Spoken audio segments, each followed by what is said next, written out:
There are winters a man remembers not for what he endured, but for what he witnessed. The winter of 1887 was such a winter for those of us who lived along the Powder River country, and the thing I remember most is not the cold, though the cold took cattle by the thousands and broke the back of the open range forever. What I remember is the widow Calloway, and the cave behind her cabin, and the reed walls she wove with her own hands, while the women of Buffalo Fork pretended she had already died. Her name was Hannah Calloway. She was 41 years old that autumn, though the wind and the work of 7 years alone had given her the bearing of a woman 10 years older. Her husband, Samuel, had gone under the ice of a creek in the spring of 1880 trying to free a calf, and he had left her a quarter section of land that nobody else had wanted, 2 milk cows, a half-finished cabin, and a hillside behind the cabin that rose into a low bluff of weathered sandstone. The bluff had a cave in it. The cave was the reason Samuel had bought the land in the first place, though no one in Buffalo Fork remembered that, or if they remembered, they did not say. She kept the place. That was the first surprise. The second surprise was that she kept it well. By the autumn of 1887, the cabin had a true floor and a stone chimney that drew clean, and her root cellar was the envy of any woman who had ever seen it, though few women came to see it now. There had been a time, in the first 2 years of her widowhood, when the church auxiliary had brought her bread on Sundays, and the wives of the Buffalo Fork merchants had stopped by with quilting and condolences. That time had ended. No one could have said exactly when or why. Perhaps it was the Sunday she did not come to the meeting house, because she was butchering a hog by herself and the work could not wait. Perhaps it was the afternoon she refused the offer of remarriage from a Pennsylvania man with 3 children and a temper. Perhaps it was only that grief, when it does not perform itself for an audience, makes the audience uncomfortable. Whatever the reason, by the fall of '87, the widow Calloway took her flour at the back counter of Pritchard's store, and the women at the front counter spoke around her as if she were a draft from a poorly hung door. There were 3 of them who set the tone. Mrs. Eunice Pritchard, who owned the store with her husband and considered the front counter her parlor. Mrs. Letitia Brand, the schoolteacher, who had never married and made a virtue of it in a way that left no room for any other woman's choices. And Mrs. Caroline Hendershot, whose husband ran the largest cattle outfit east of the Bighorns, and who carried her position like a lantern she meant to be seen by. It was Mrs. Hendershot who said the thing that traveled. She said it at the well, on a bright October morning, to Mrs. Brand, and she did not know the widow was on the other side of the wagon getting a bucket up. She said, "I do not think the woman is right in her mind anymore. I saw her out behind that cabin yesterday cutting cattails by the armful." Cattails in October, like a child playing at houses. And Mrs. Brand had laughed, the small dry laugh of a woman who keeps her cruelty thin so it can pass for wit. Hannah Calloway heard it. She did not stop drawing her water. She did not turn. She put the full bucket on her wagon and she drove home. And that afternoon she cut cattails until the sun went down, and the next day she cut more. She had a reason for the cattails. She had a letter. Samuel Calloway had been a reading man, which was rare in that country, and before he died he had spent 4 winters writing to his cousin in Wisconsin, a man named Aldous, who had married into a community of German immigrants near the Fox River. Aldous had described in his slow, careful hand the way his wife's people stored grain through the cruel inland winters by building woven panels of marsh reed and packing them with chaff between an inner and an outer wall. Dead air, Aldous had written, was the warmest thing in creation when a man knew how to trap it. Samuel had underlined that sentence twice. Hannah had found the letters in the bottom of his tool chest 2 years after his death, when she finally had the heart to open it. She had read them by lamp through the long evenings of the following winter. She had read them again the next year. And in the 3rd year she had begun to think about the cave. The cave behind her cabin was not large. It went back perhaps 20 feet into the sandstone and ended in a chamber a man could stand upright in if he was not too tall. The mouth was narrow, sheltered from the northwest by a fold of the bluff, and the floor was dry. Samuel had meant, she believed, to turn it into a second cellar. He had never gotten the chance. She began the work in the spring of 1887. She did not announce it. She did not ask for help. She went out with a hatchet, and she cut willow and chokecherry from the draw below her place. And she built 2 long racks of green wood on the flat ground in front of the cave. She wove the willow into the racks the way a woman weaves a hurdle for a sheep pen, only tighter, and she did the weaving on her knees, because she was no longer a young woman, and the ground was kinder than the standing. When the cattails came ripe, in late summer she cut them by the wagon load. She split the leaves, dried them on the cabin roof, and then wove them into the willow frames as a second layer. The result, when she stood the panels up against the cave mouth, was a wall of woven reed and willow that breathed but did not let the wind through. She made 8 of them. Then she made 8 more for the inner ring. Between the 2 walls of woven panel, she meant to pack chaff from her threshing and oat straw from her summer cutting, until the cave mouth was sealed against the cold by a barrier as thick as a man's body was long. It was the cattails the women of Buffalo Fork had seen her cutting. It was the willow weaving they did not understand. It was the dead air between the panels that none of them could have imagined, because none of them had read the letters. Inside the cave itself she did other work. She lined the sandstone walls with a layer of stacked sod, grass side in, because Samuel's cousin had written that earth held warmth in a way no board ever could. She built a small clay stove in the back chamber, vented through a natural fissure in the rock that drew the smoke up through the bluff and let it out somewhere on the far side, where no eye would see it from the road. She stored her potatoes in one corner under straw. Her cabbages hung from pegs driven into the soft stone, her flour in 2 oak barrels Samuel had made the year before he died. She brought in 3 cords of cut wood, split fine for the small stove, and she stacked them along the south wall, where they would also serve as insulation. She brought in her 2 milk cows in the last week of November, and built them a stall at the wider part of the cave with the chaff panels closing them away from her own quarters. The cows would give heat. Aldous had written that too. She did all of this alone. She did all of it before the snow. The first storm came on the 12th of December. It was not the storm that would be remembered. It was only the storm that came first. 8 inches fell in a night and a day, and the wind drifted it against the north sides of every cabin in Buffalo Fork, and the men complained at Pritchard's store about the price of coal, and Mrs. Hendershot remarked to Mrs. Brand that she had not seen the widow Calloway in town for 3 weeks, and supposed she had finally given up and gone back east, which was the kindest thing she had ever said about her. Hannah Calloway had not gone back east. Hannah Calloway was inside the bluff, behind 16 woven panels packed with 3 feet of dry chaff, with her cows breathing warm against the inner wall, and her stove drawing clean through the fissure in the rock, and her lamp lit against the back wall where the sandstone glowed amber. And she was reading her husband's letters again, because she had read every other book in the cabin twice. She had not been certain, in November, that the panels would hold. She had built them by the light of what Samuel's cousin had written. But Samuel's cousin lived in Wisconsin, where the cold was a wet cold and the cold of the high plains was a different animal. She had wondered more than once whether she had wasted a summer of her life on a fool's idea. She did not wonder this anymore. After the first storm she went out and inspected the walls and found them dry, found the chaff still loose and dry behind the woven cattail, found the inner air of the cave warmer by 20 degrees than the air outside the panels. She went back to her stove, and she made coffee, and she drank it slowly, and she did not smile because she was not a smiling woman. But something in her chest that had been held tight for 7 years let go a little. 3 days into that first storm, she noticed that the smoke from the Hendershots' chimney had stopped. She could see the Hendershot place from the small slit she had left in the upper panel, a viewing gap no wider than her hand, placed there so she could read the weather without opening the wall. The Hendershots' cabin sat 1.5 miles south, across the flats, and on a clear morning the smoke from their chimney was the first thing visible at first light. On the morning of the 15th there was no smoke. On the morning of the 16th there was no smoke. On the morning of the 17th she watched for an hour and saw none. She did not go out. She had her reasons. The wind was still high, and the drifts between her bluff and their cabin were chest deep, and a woman of 41 alone in that country did not walk across open ground in a December wind to investigate a chimney. She watched. She waited.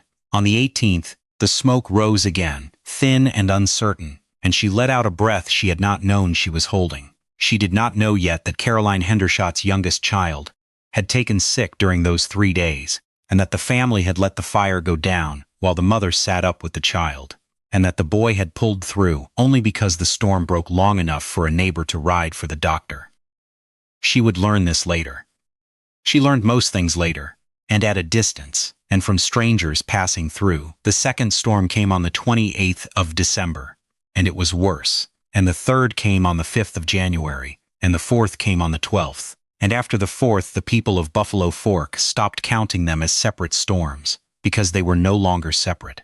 The wind blew for 41 days, with breaks of only a few hours at a time, and the temperature dropped, on 3 nights, to 46 degrees below zero, and the cattle on the open range walked into drifts and did not walk out, and the men who tried to reach them froze with them, and the country that had been called the cattleman's paradise 3 years before became a graveyard so vast that the smell of it carried into May. This was the winter that would be written about. This was the winter of the Great Die-Up, as the cattlemen later called it, when whole outfits lost 90% of their herds in a single season, and the open-range cattle industry of the northern plains broke and did not recover. This was the winter when men who had laughed at sodbusters and dugout dwellers, and women who wove cattails into walls, were buried in their own fine cabins, because their fine cabins had been built for show. Hannah Calloway watched it through the slit in her upper panel. She did not see most of it. She saw the snow come and the snow stop and the snow come again. She saw, on the 8th of January, a man on a horse passing along the road below her bluff, and he was riding bent over with one arm wrapped around the horse's neck, and she could not tell who he was. And she watched him until he was past, and she prayed, in her plain way, that he reached wherever he was going. She saw, on the 15th, the Hendershot's chimney go cold again, and this time it did not start again for 5 days, and when it did, the smoke was thin and gray and wrong. The smoke of green wood burned because dry wood had run out. She saw, on the 22nd of January, in the brief stillness between the 5th storm and the 6th, a thing she had not seen in 3 months, a figure walking up her road. It was a woman, wrapped in a coat too thin for the weather, leading a child by the hand. The woman fell once, in the drift before the cabin, and got up, and fell again, and got up. Hannah did not know who she was at that distance. She put on her own coat. She took down the inner panel of the cave wall, the one she had designed to lift out like a door, and she walked out into the snow with the wind on her face for the first time in 9 weeks. It was Mrs. Brand, the schoolteacher, the one who had laughed at the well in October. The child with her was a girl of perhaps 6, blue around the lips, and Mrs. Brand could not speak when Hannah reached her. She could only hold up the child the way a woman holds up a thing she has been carrying past her strength. Hannah took the child first.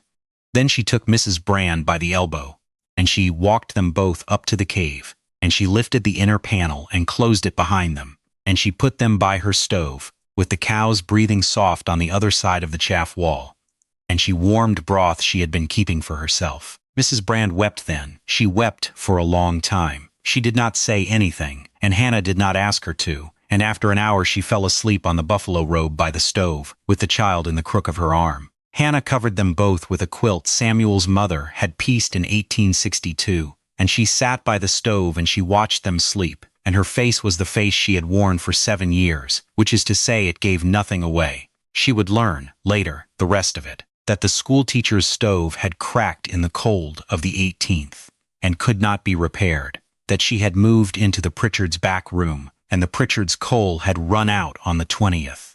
That Eunice Pritchard had told her there was no more room and no more fuel, and that she would have to find somewhere else, and that Mrs. Brand had thought, in her cold and frightened mind, of the one cabin she knew where the smoke had never stopped rising, the whole winter long. The one cabin the women of Buffalo Fork had stopped speaking of, the widow Calloway's. She had walked 2 miles in the worst cold of her life with a borrowed child, whose mother had also been turned away from the Pritchards' back room, and she had walked toward the one woman she had laughed at, because that woman's chimney was the only one still drawing clean. The storms went on. 3 more came. By the end of February the cave held 4 people, Mrs. Brand and the child, and a Norwegian girl named Greta, who had been working at the Hendershots, and walked the 1.5 miles to Hannah's Bluff on the 3rd of February, when the Hendershots' last cord of wood gave out, and an old man named Severin, who had been trapping the upper creek, and had wandered into Hannah's road half frozen on the 11th, talking to a dog that was not there. Hannah fed them all. She had built for 1 woman and 2 cows. She had stored, by habit and by patience, and by a careful reading of her husband's letters, enough for 4 people through to the thaw. She rationed nothing the first week. By the fourth week, she rationed everything. They ate, on the worst days, one meal of cornmeal mush and one of beans and salt pork, and the cows still gave milk because the cows were warm and fed, and the warm and the fed give back. She did not speak much. None of them did. There was a quiet in the cave that was not awkwardness, but something older, something the country itself had taught them. They listened to the wind through the panels, and they were grateful for the wind being on the other side of the panels and not in them. Mrs. Brand tried once in the second week of February to apologize. She began to speak of the well and the October morning and what she had said. Hannah put a hand on her wrist gently and shook her head one time, and Mrs. Brand stopped. They did not speak of it again. There was nothing to be done about it. There was only the cave and the chaff wall and the small stove drawing clean through the fissure in the rock, and the work of getting through.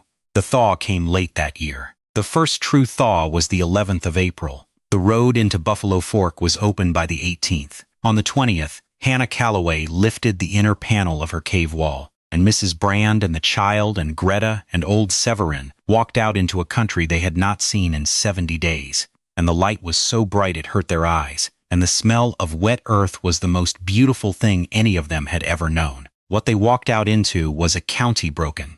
The Hendershot outfit had lost 1,100 head of cattle. 3 families on the North Fork had not survived the winter at all, and a 4th had survived but had buried 2 of its children. The Pritchards' store was open, but the Pritchards themselves were thin and quiet and did not look anyone in the eye. Buffalo Fork in April of 1888 was a town that had learned something about itself it had not wanted to learn. The women came up the road to Hannah Calloway's place on the 24th of April. There were 6 of them. Mrs. Pritchard, Mrs. Hendershot. Mrs. Brand walked with them, though she had been in the cave and they had not, and she walked a little behind. They came up the road slowly. They were not a delegation. They were not anything that had a name. They were only 6 women who had something to say and did not know how to say it, and so they were going to try. Hannah Calloway saw them coming from the cabin window. She put bread in the warming oven. She set water on the stove for tea, the real tea from the tin she had been saving, because she had known this day would come, or a day like it, and she had been ready for it for some time. She opened the door before they knocked. She stood in the doorway with her gray shawl around her shoulders, and her hair pulled back the way she had always worn it. And she looked at the 6 women on her porch, and she said the only sentence she would speak that whole afternoon, the only sentence I have ever heard reported from her on that day. She said, "The kettle is on.